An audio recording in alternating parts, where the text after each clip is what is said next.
Garth Clarke thought he knew what betrayal looked like. He was wrong. This is the story of a man who spent 15 years watering a garden he didn't plant. 5 children, a marriage, a whole life built on soil that was never his. Garth Clarke, 47. Born in Jonestown, worked his way up to Havendale, solid middle-class Kingston suburb. Runs a construction supply company. Not rich, but comfortable. The kind of man who pays his bills early, keeps his yard clean, and believes hard work and loyalty are enough to build a good life. Clean-shaven, slight belly from office work, hands still rough from his early days on site, dresses modest, polo shirts, pressed pants, leather sandals, not flashy. Garth believes respect is earned through consistency, not performance. He's proud of his family the way men who came from nothing are proud. Every school ceremony, every graduation, every parent-teacher meeting, Garth was there. The father he never had. 15 years of marriage, 5 children, a house he built with his own 2 hands, literally. Contractor connections, weekends on the scaffolding, every tile chosen by hand. And one man who saw it all from the garden. Meeting Delcita Francis, 43. Met Garth at a church social in 2008. She was 28, working at a dental office, living with her aunt in Mona. Beautiful in that understated way. Clear skin, warm smile. The kind of woman who looked like she'd make a good wife before she even opened her mouth. She wasn't in love with Garth. Not at first. But he was stable, kind, a good man in a world that didn't have many. Her previous relationship, with a musician who promised everything and delivered nothing, had left her tired. Garth felt like safety, like the end of searching. They married in 2009. She was pregnant within 3 months. Garth cried at the ultrasound. Delcita smiled and held his hand and told herself that love could grow where you planted it. But soil needs more than patience. Sometimes it needs something you can't give. Winston enters. Winston Brown, 52 when he started, 67 now. Quiet man from St. Elizabeth, came to Kingston after his wife died, looking for work to send money back for his daughter's schooling. He's been with the Clarkes since 2010. Started as a part-time gardener, 3 days a week. By 2012, he was full-time, living in the small quarters behind the main house. Winston doesn't talk much, works with steady hands, knows plants like their family. Every mango tree in that yard was planted by him. Garth trusted Winston completely, gave him keys, called him the best investment I ever made in this house. What Garth didn't know, Winston was making other investments, long-term, compounding daily.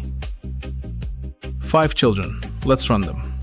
Tamar, 15, the firstborn, Garth's princess, top of her class, wants to be a surgeon, has his stubbornness, his laugh. Jordan, 13, the only boy, named after Garth's father, quiet, serious. Garth taught him to ride a bike, to shave, to stand up straight. Kayla, 11, the performer, sings in church choir, lights up every room. Shanice, 8, sweet, clingy, always wants to sleep in Garth's bed during thunderstorms. And little Andre, 5, the surprise, the caboose. Every one of them calls Garth Daddy. Every one of them has his last name. Every one of them, every single one, was fathered by the man who trims the hedges. The medical emergency. March 2024. Andre falls from a tree, Winston's mango tree. Banged his head, unconscious. Ambulance to Bustamante Hospital. Garth steps forward immediately. Take mine, I'm his father. Detest him, type A positive. Detest Andre, type O negative. The doctor looks at the chart. Mr. Clarke, O negative is a recessive blood type. Both parents would need to carry the O gene. Garth is type A. Delcita is type B, biologically impossible. The investigation. Garth finds the children's medical records, all 5, O negative. He starts watching. The way Winston looks at Andre, too long, too soft. The way Delcita's voice changes when she calls Winston for lunch. 15 years. How many glances did he miss? Private investigator, 3 weeks. Photos. Winston entering the house at 10 a.m., leaving at 2 p.m., adjusting his belt. Delcita at the window, touching her hair. Winston's blood type from a clinic visit, O negative. The confrontation. Garth calls them both into the living room. Winston, inside, now. Winston knows. You can see it. Resignation, like he's been waiting for this day. 15 years, Delcita. 15 years. 5 Pickney. 5. And not one of them mine? Delcita collapses, sobbing. Genuine, ugly grief. Winston stands by the door, hands clasped, saying nothing. Me treat ya like family. Me trust ya with me life, me wife, me yid them. And ya breed me wife? All the while? Me never mean for it go so far, Mr. Clarke. Me never mean. Don't call me Mr. Clarke. Don't you ever call me Mr. Clarke, Delcita tells him. It started 3 months after they hired Winston, a moment of weakness. She was lonely. Garth worked long hours. She was pregnant, scared, and Winston was there, kind, listened. It was supposed to be once, then twice. When Tamar was born looking nothing like Garth, she held her breath. But Garth saw himself in the baby. That's what love does. It projects. So she kept the secret, built a wall in her mind. Winston's wife died in 2009. He was lonely too. The quarters behind the house became a second home, a second life. He watched his children grow up calling another man daddy.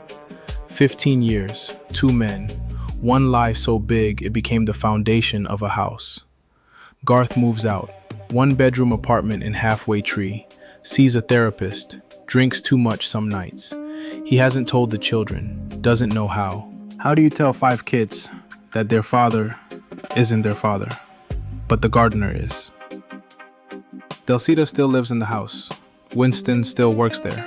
Garth couldn't fire him, couldn't look at him, so he just left. Let them have what they built. The divorce papers are filed. Garth wants nothing. Not the house, not the business, not even child support. He just wants to disappear without destroying 5 children's understanding of who they are. But secrets have weight, and eventually, they fall. So what you learned today? Some betrayals don't happen in a moment. They happen in slow motion, day by day, until you've built an entire life on soil that was never yours. Garth Clarke was a good man, a good father. The only sin he committed was trusting the people he loved. Should he tell the children? Or carry this alone until he dies? Drop your take in the comments, and if you made it this far, subscribe, or the algorithm will forget I exist. Yardie Confessions, out.